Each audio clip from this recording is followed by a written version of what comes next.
沈行舟，我还是该叫你父亲呢。当初你把我卖出去，得了300两，现在你的命够不够这一纸重？宝珠，乖女儿，当时我只是一时糊涂啊！我出生那日，青云关的白眉道长给我批命：此女天生不凡，是日月并明，子王星照，掌握着万千人生死的极贵命格。我爹因此视我为掌中珠，宠爱了10余年。谁料嫡母心生嫉恨，竟暗害了我娘性命。又一碗迷药，将我卖进了江州城最破落的春风楼。我本以为疼爱我的阿爹并不知情，没想到却在遭歹人侵犯的那晚，亲眼看见嫡母挽着阿爹的胳膊，笑得花枝乱颤。老爷，我早就说那道士是个江湖骗子，我们杀了他的母亲，如今又要杀了他，还不是一点事儿都没有。我娘生我的时候难产，血水流了整整1夜。又是个丫头骗子，干脆塞进公桶里匿灭。日招为断女，下胎绝对是个儿子。沈老爷，此女命盘带紫薇、天魁、天玉双星拱照，4柱之中虚宫作太阴，红宫作太阳，乃是日月并明之极贵命格。此女将来什么？此女将来当掌千万人之命。老道话音刚落，我爹吓得面色惨白，瘫倒在地。我因此活了下来，甚至成了我爹的掌上明珠。我爹甚至担心我是庶出，将来影响了我的名声，便把我归到嫡母名下，成为名正言顺的沈府嫡女。嫡母表面待我极好，却在背地里对我恨之入骨。若非那道士批命，你早该烂在泥里。嫡母买通了郎中，悄悄给我阿娘下了一剂猛药。以后有我一口饭，绝对少不了宝珠一口肉。你且安心去吧。那时的我年纪尚小，看不出阿爹伪善面具下的真实嘴脸。我以为爹爹会是我全部的依靠，直到及笄那年，嫡母一碗迷药把我送到了青楼，我才知道我的阿爹才是这一切的罪魁祸首。我就说一个丫头片子怎么会有如此好的命，还掌命女，竟然骗了我这么久。想我沈行舟从商这么多年，若他真是福星，我这生意为何还不蒸蒸日上？我为何还不平步青云，手握重权？可恨我当初信了那老道的话。他双手一摆，牵着嫡母的手愤然离去，任由嫡母安排老鸨子柳妈妈找来的龟奴解开我的裙带。小娘子，怨不得我，这是春风楼的规矩，谁到这楼里都得过这。他话还未说完，我已经拔下头上金钗，使尽浑身力气，一把扎进了他的脖颈，血溅当场。春风楼的老鸨子指着我，惊惧的说不话来。泥中狰狞，血路开花，涅槃重生。柳妈妈，你就不怕我做鬼也要先爬出来拿走你们的命？老鸨吓得花容失色，好一会儿才缓过心神。他眯起眼睛，用一种审视的目光看着我。小姑娘，胆识倒不错。你若想活着，就给我看看你的本事。谢柳妈妈不杀之恩。既然是日月并明、紫微星照的极贵命格，以后你就是柳明月了。谢柳妈妈赐你。待柳妈妈走后，我站在窗边，看着我的爹爹远去的背影，指甲掐进了肉里，恨入骨髓。阿爹，你且等着，早晚有一天，我会把你的命握在我手上。进入清风楼的第2日，我便与柳妈妈达成了合作，我帮她重振清风楼，她帮我做任何事。不出3日，江州城大街小巷都知道了一个传言。春风楼里那个可是白眉道长亲口批命的掌命女，谁就能飞黄腾达呀？掌命女名头出来，春风楼的生意顿时跟着好了不少，但我的危险也随之而至。小美人儿，外面都传你是掌命女，那就是仙女了。睡了仙女，我岂不是也能成仙？柳妈妈收了银子，在门外假装没听见。我知道，比起我的空口许诺，眼前的利益显然更能打动柳妈妈的心，所以我要证明自己有用。这富商今日必须成为我的垫脚石。赵德才，你命中有水厄，3日内必应。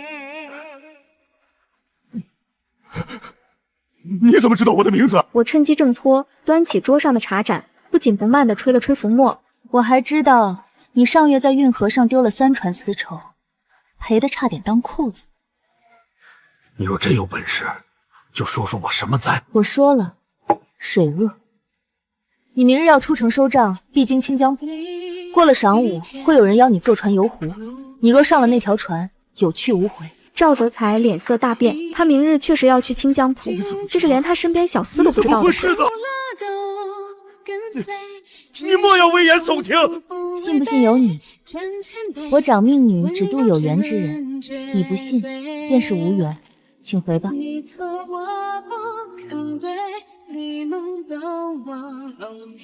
仙姑，救我！好说，从今往后，你每月初1、15来春风楼，我自会指点你。第一条，明日不要去清江浦，让账房先生带你去。若实在要去，过了晌午，不管谁请你，都不许上船。赵德才将信将疑的走了。5日后，他又来了。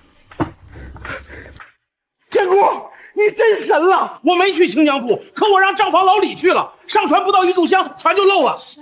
他要不是会水，早就淹死了。我淡淡一笑，那船漏的是我让码头上的一个乞丐打听来的。至于赵德才的行踪，是他自己在前厅喝酒时说漏了嘴，被端茶的小丫头听见了。仙姑，幸亏得您指点，我可没有老李那样的好水性，非淹死不可。从那日起，赵德才逢人便说长命女真的能掐会算，是仙女。妈妈，我说了我能替您挣很多钱，您怎么就不信？你这点小心思能瞒得过我？实话告诉你吧，你嫡母时来运转，老蚌生珠，你爹有了个带把儿的。我的心瞬间跌到谷底。老鸨子说的没错，我之所以以身作饵，赌的就是我爹对我的宠爱能快点寻回我。事实证明，把命运寄托在别人手上，哪怕是自己亲爹，也是靠不住的。妈妈，不说这种噱头的名号，我爹未必会信。已经流落风尘、脏了家风的女儿，还不如死了干净呢。您觉得我有那么蠢吗？你能这么想，那是最好。妈妈，您是聪明人，杀鸡取卵和养鸡生道的道理，应该是懂得的。哎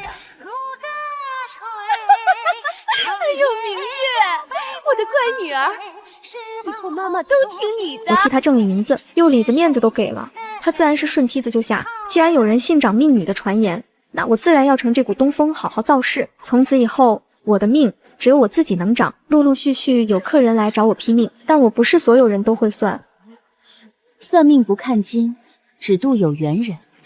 这位爷，请回吧。李员外家的公子丢了块祖传的玉佩，府里上上下下找了3天都没找到。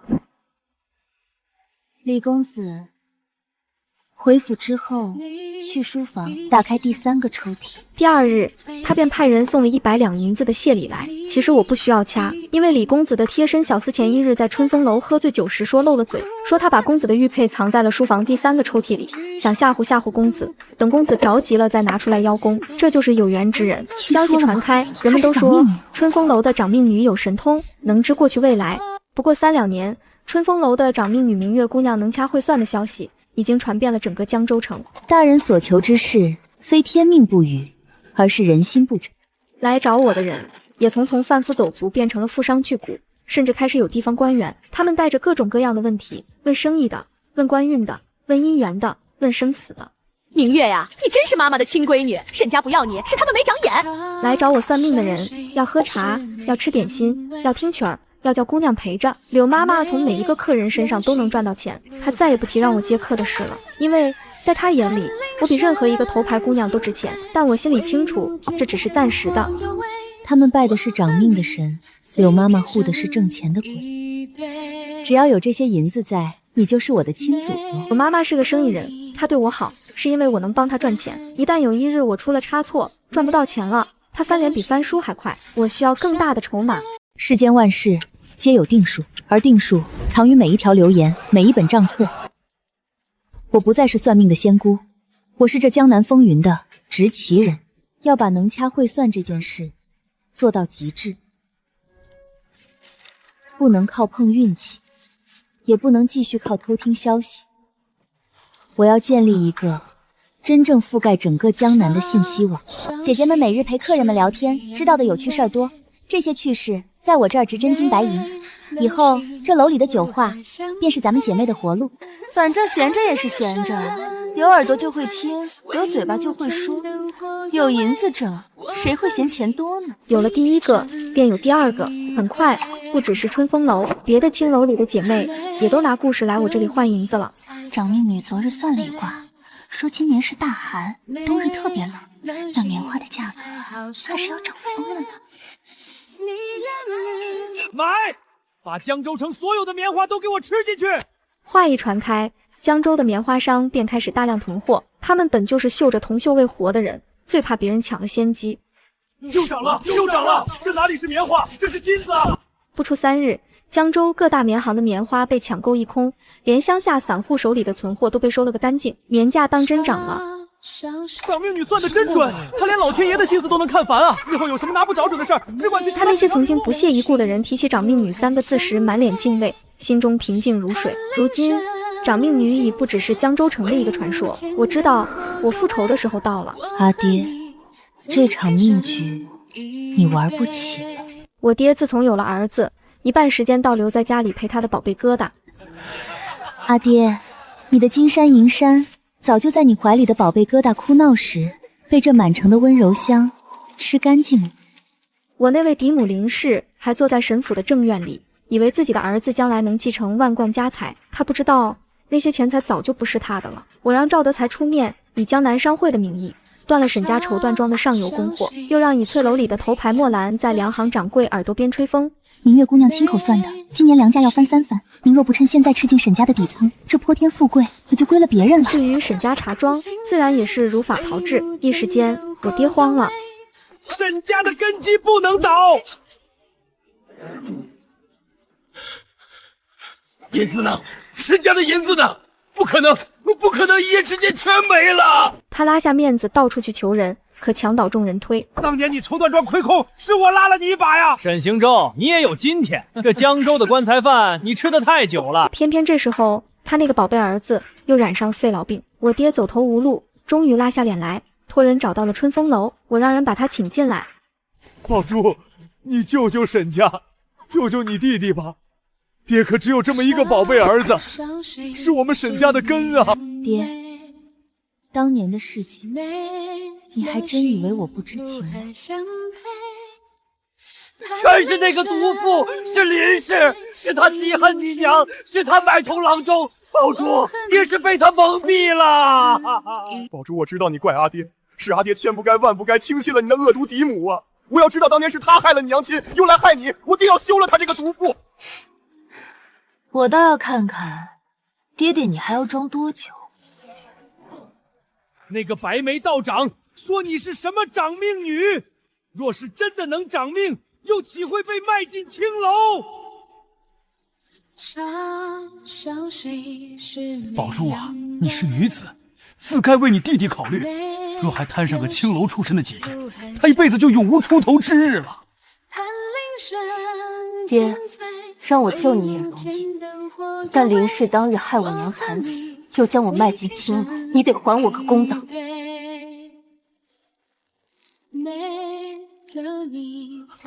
我答应你。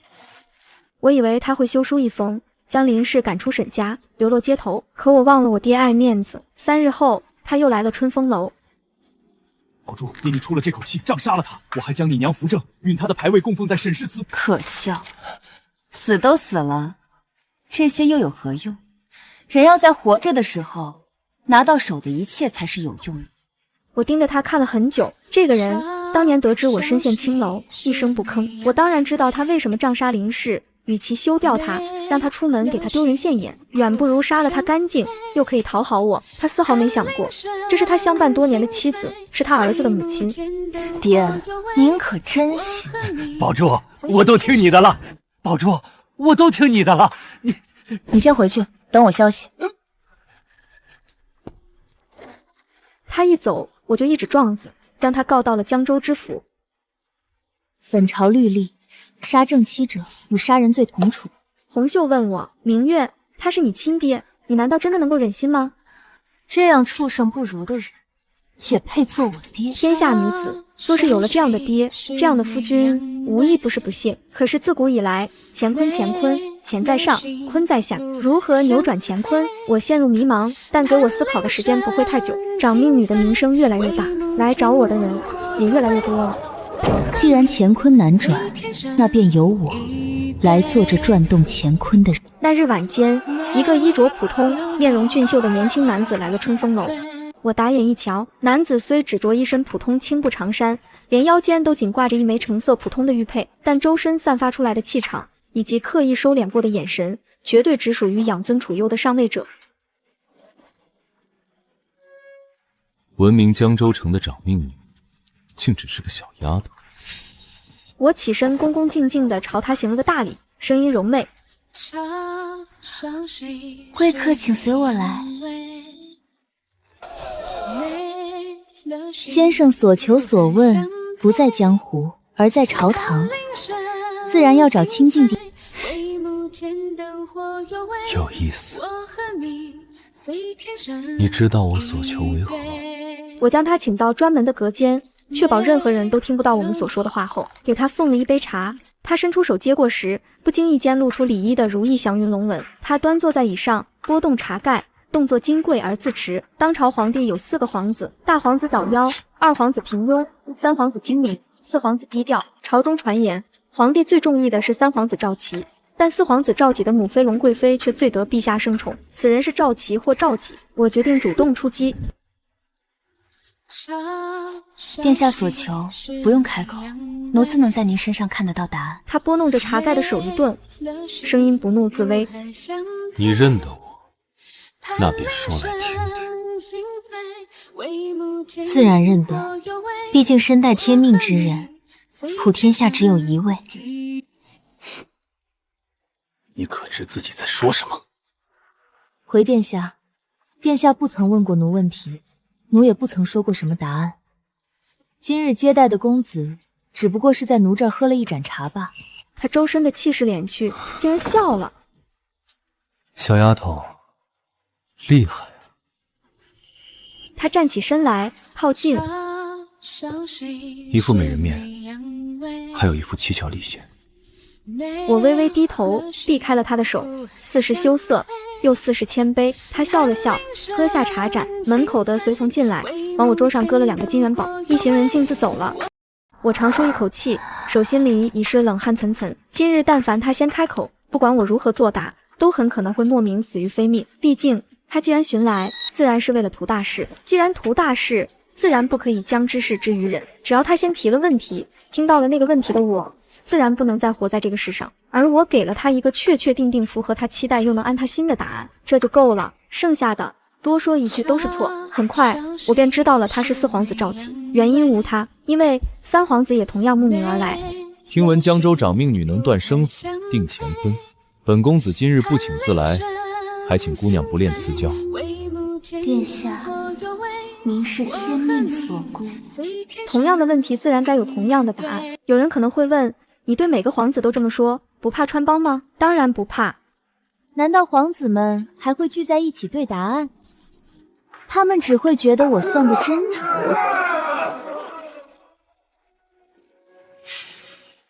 哪里还有闲工夫管我啊？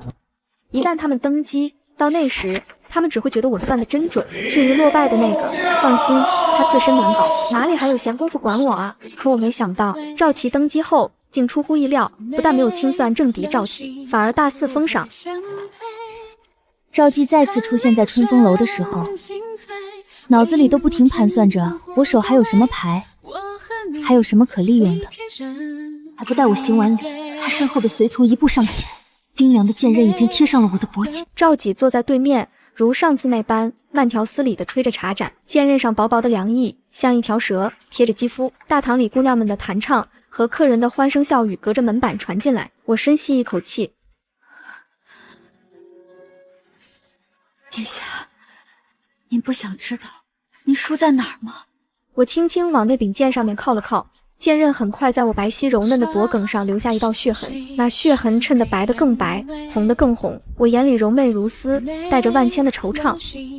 输在殿下太重情重义，3皇子逼宫那日，殿下的刀已经出鞘了。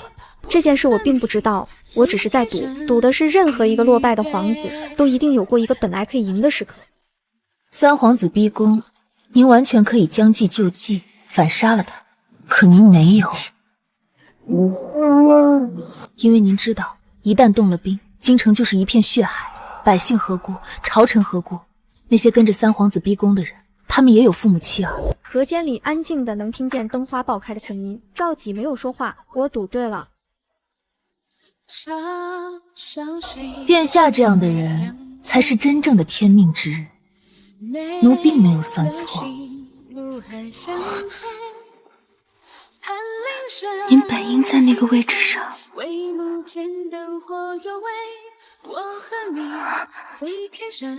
奴这些话，本在开始就该提醒殿下，只可惜，殿下第一次来的时候，奴就不敢看殿下的眼睛。是情上遮目，奴不敢过多窥探殿下的命数，因为窥探的越多，就……我没说下去，恰到好处的留白。赵几没有动，但他的眼神微微变了变。他自然不是没见过女人，宫里什么样的美人没有？但皇宫里的女人跟青楼里的女人可不一样。何况我这样一个虽出身在青楼，却一直在他面前端庄规矩的像神女一般的女子。他看我的眼神，终于有了一丝裂痕。殿下，奴方才失态了，奴出身泥淖，这些话本不该说的。既然是奴的错，奴就该弥补殿下原本的命数。赵几的眼睛微微眯了起来。奴在春风楼这么多年，除了长命女的身份，还有一张庞大的信息网络，商贾的账本、官员的把柄、军中的人情往来，妾手里都有一些。但凭殿下需要，任取任求。女色自然是动人的，但更打动人的，往往只能是利益。赵几沉默了很长时间，然后他挥了挥手，随从收剑入鞘，出去了。有几分是真，几分是假。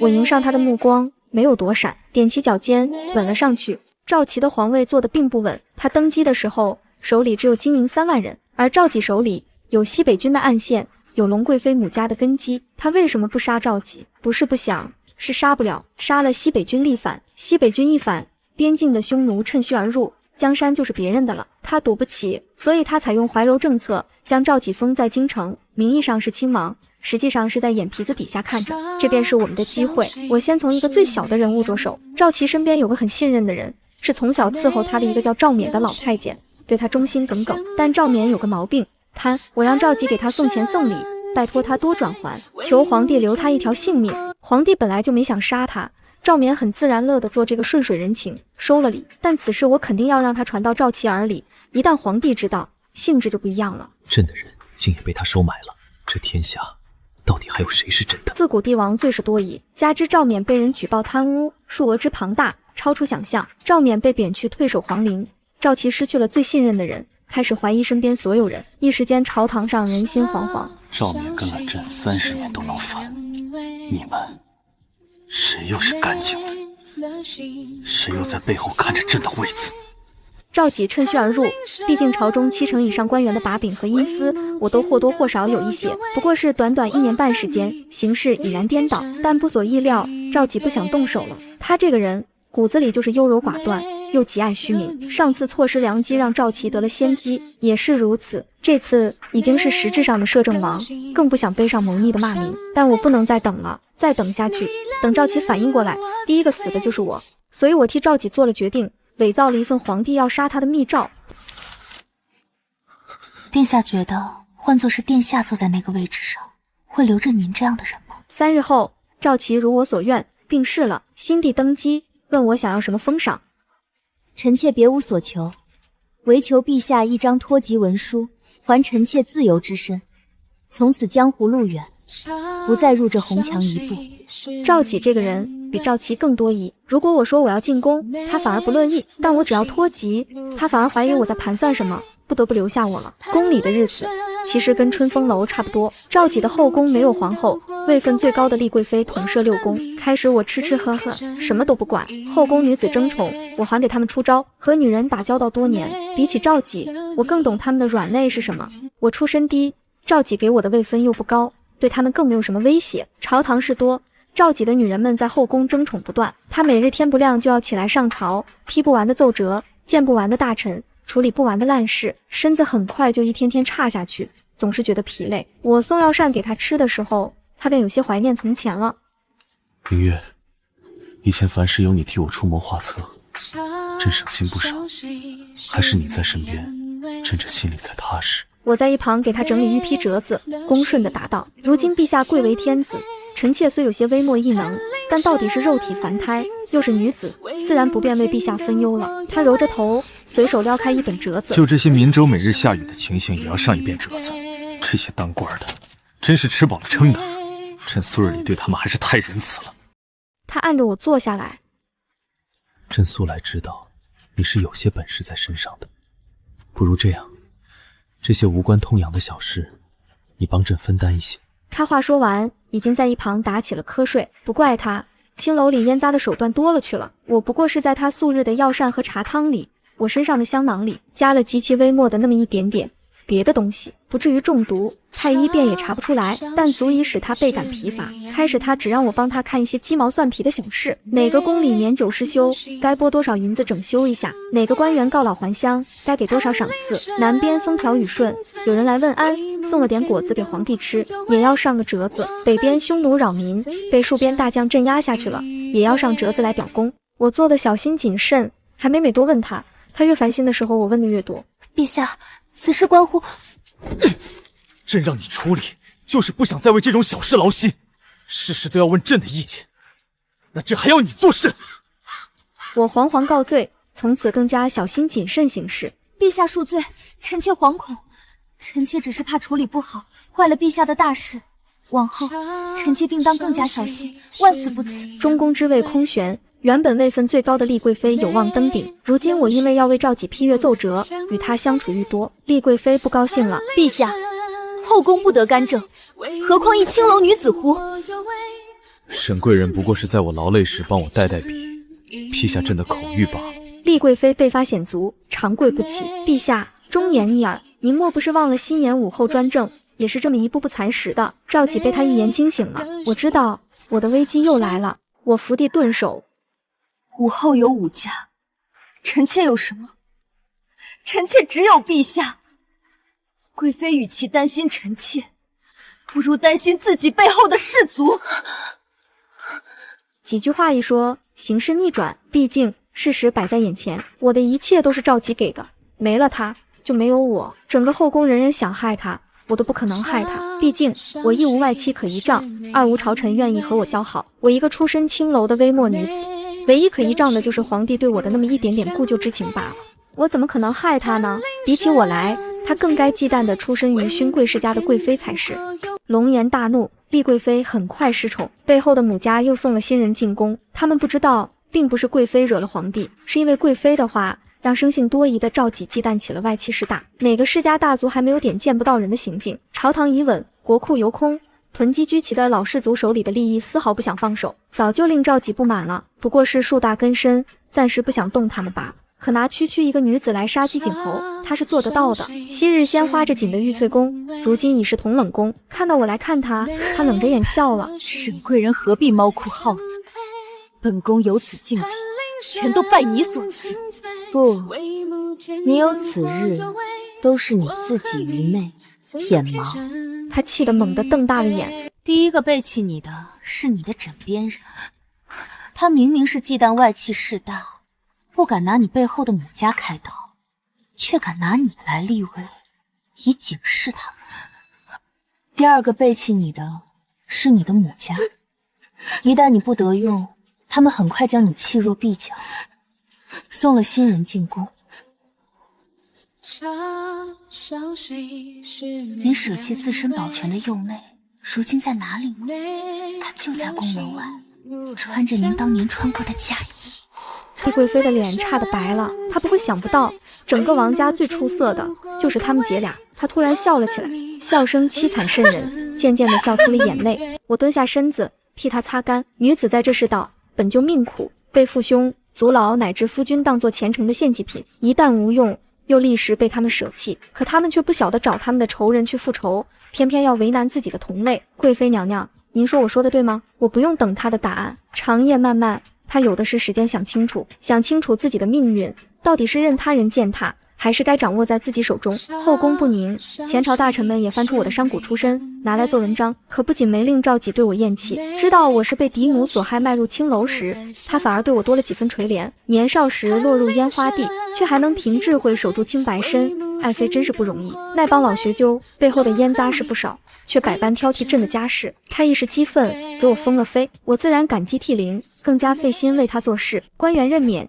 军队调动，外交使节，科举考试，桩桩件件，我拟好条陈，拿给他看。他正陪辛纳的美人赏花，看都不看，直接说：就按你说的办。陛下不看看？你办事，朕放心。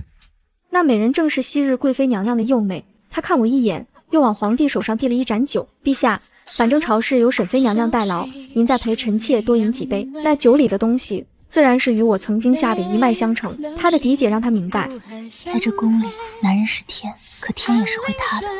我们才是彼此的命，你手里攥着我的命，我手里攥着你的，只有这样，我们才能活。赵几发现不对劲的时候，6部尚书已经换了4个，地方大员大半也都是经过我的信息网严格筛选出来的自己人，新提拔的军中将领也都是我暗中考察过的。如今我已是中宫皇后，后宫全是自己的姐妹。朕让你处理小事，这些也是小事。朕的朝堂，朕的尚书，怎么全变了？沈宝珠，你做了什么？臣妾当时向陛下禀报过的，陛下让我自行。我平静地说，他抖着双手开始翻更多的奏折，然后发疯般的挥开，满地都是。他瘫坐在地上，看着我。明月，朕对你不好吗？陛下对臣妾很好。陛下，臣妾只是不想自己的命运握在别人手中，臣妾要自己掌命，掌自己的命，也掌天下人的命。陛下累了，臣妾替陛下做，这不是皆大欢喜吗？赵几想自己尝试夺回权力，他自然是失败了。很快他病倒了，我守在床边给他喂药，他抓着我的手。长命女，你告诉朕，从一开始你就是在利用朕，对不对？有没有对朕有过那么一点？话没有说完，他的手就松开了。他中风了，他躺在床上，口眼歪斜，半边身子不能动弹，嘴唇微微颤抖，想说什么却只能咿咿呀呀。我坐在床边看着他，伸手擦掉他眼角落下的一滴泪。陛下，您问臣妾有没有对您有过真心？有过的，在您第一次来春风楼的时候，那时候我只是一个怕得要死的小姑娘。可是后来臣妾明白了，怕是没有用的，所以臣妾要变强，要不再畏惧任何事情。前朝的事您不用担心，臣妾会替您处理好的。后宫的事您也不用担心，臣妾也会替您处理好。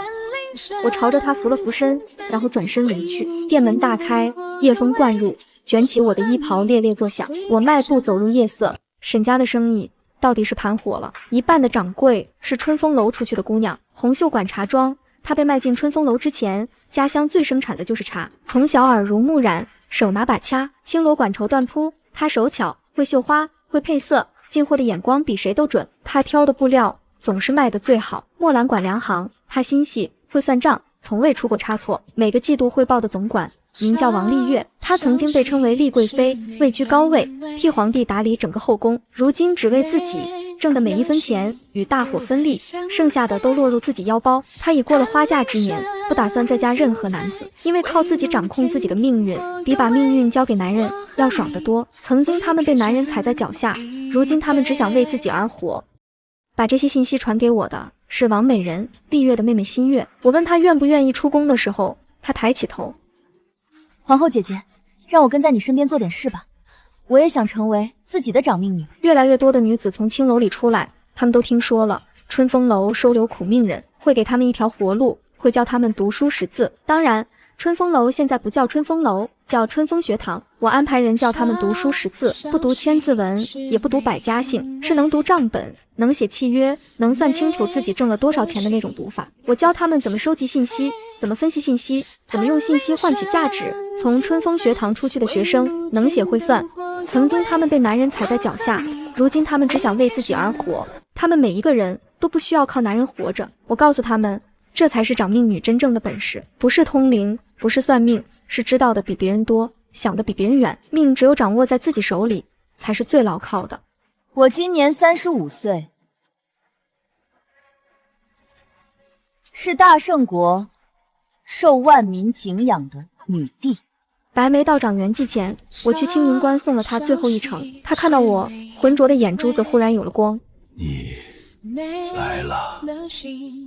当年您给我批命，说我当长一日之命，是真的算出来的吗？陛下，您自个儿猜。我猜，您什么都没算出来。您只是看到一个刚出生的女娃娃，觉得她什么都没做错，应该活着，不应该被溺毙在尿桶里。不管当年我是不是算出来的，陛下您今天确实成为了掌命女。当命运把你扔到最低的地方，扔到谷底，你还能站起来，还能往前走，还能带着别人一起走，那便是掌命。陛下，您做到了。那是我花了27年，从一个差点被塞进公桶的女婴，一步一步走到的地方。白眉道长当年说，子女将来当掌一日之命。他不知道，他所说的一日，不是我出生的神府，不是我陷落的青楼，也不是江州城，是天下女子的容身之地。我花了一辈子的时间，将这句话变成了真的。我不知道，这算不算掌命？凡新生女婴，不论嫡庶贫富，一律报官入籍。敢有逆杀遗弃者，以杀人论之。钦此。御书房寂静无声，我把笔搁下，看向窗外，远处有炊烟升起，有妇人唤孩子回家吃饭的声音隐隐传来。白眉道长当年一句谎话救了我的命，我要用这一道旨意救千千万万条命，这便是我的掌命，不是掌别人的生死，是让天下女子都有掌自己命的权利。旨意颁行天下的头几日，御书房外的折子堆成了小山。我翻开第一本，是礼部尚书陈大人的奏陈。陛下圣明，然此举有违古制，女子入籍报官，自古未有，臣恐州县施行不义，望陛下三思。我把这些折子按顺序排开，一字排过去，从桌案这头铺到那头。红袖替我研墨，看了一眼，没有说话。这丫头跟了我10几年，早就学会了不该开口时不开口。红袖，你怎么看？那些大人们倒不是真的怕麻烦哦，他们怕的是以后再也没法悄无声息的把庶出的女儿溺死在公桶里。红袖这丫头说话越来越像我了。传旨，着6部9经3品以上官员，明日早朝御前议事。次日朝会，我端坐龙椅之上，文武百官分列2班，山呼万岁之后，大殿里安静的能听见殿外松枝上积雪坠落的声音。众卿，朕前日所颁旨意，关于新生女婴报官入籍一事，众卿以为如何？陛下，臣非是不遵旨意，臣以为当先择1、2州县试行，观其后效，再行推广，方为稳妥。陈大人言之有理，那便先从陈大人家乡开始吧。陈大人乃山西人士，山西西河县便作为第一个试行的县。陈大人是礼部尚书，此事便交由陈大人督办。陈大人的脸一下子白了，他的家乡西河县是山西出了名的不喜女婴之地。县志上记载，康熙32年，西河县新生女婴报了户籍的不足3成，剩下的7成去了哪里不言自明，让他回老家督办此事，等于把他架在火上烤。回去推行不利是抗旨不遵，回去推行得利，他得罪的是全族的老少爷们，往后回乡连祖坟都不敢上了。陛下，陈大人还有何奏？臣领旨。我早些年就明白了一个道理，这些人你跟他们讲道理，他们跟你讲规矩；你跟他们讲规矩，他们跟你讲人情；你跟他们讲人情，他们就跟你耍无赖。只有把刀架在他们脖子上，他们才会乖乖听话。此后，天下再也没有人敢轻易密杀女婴了，不是因为法律，是因为恐惧。他们终于明白，做过的恶事不会因为过了10年、20年就消失不见，总有一日，有人会来跟你算这笔账。王美人递了牌子进宫，跟我请安的时候，面色有些不一样。姐姐，臣妹想出宫。想去哪儿？回江州。我想去春风学堂教书。你喜欢教书？我沉默了一会儿。去吧，替我做一件事，从学堂里挑一批学得好的姑娘，送到各地去，每个州府至少一个，开分学堂。做什么？开分学堂。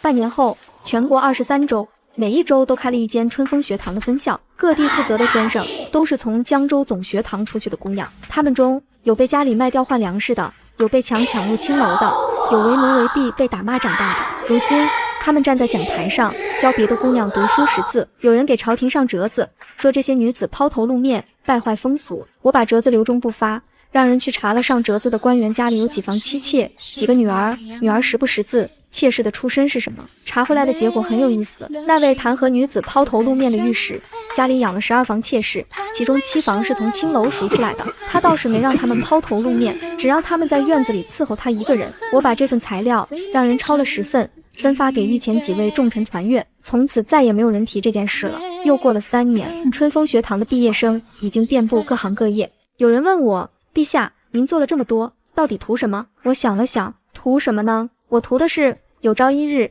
天下的女孩子一出生，迎接他们的不是公统，不是嫌弃，不是被卖掉换几两银子，而是笑脸，是欢迎，是你来了，真好。我图的是天下的女子不必像我一样，先死一回才能活过来。如今我坐在龙椅上，批阅奏折，发号施令，看起来风光无限，天下无敌。但其实我知道，这些还不够，远远不够。一道旨意管得了一时，管不了一世，几千年的根深蒂固，不是一道旨意就能连根拔起的。但我可以做的是，在那个盘根错节的旧世界里，种下一颗新的种子，它会长大。就算我看不到它长成参天大树的那一天，它也会长大，因为种子总是会发芽的。这是我的长命，不是长别人的生死，是让天下女子都有长自己命的权利。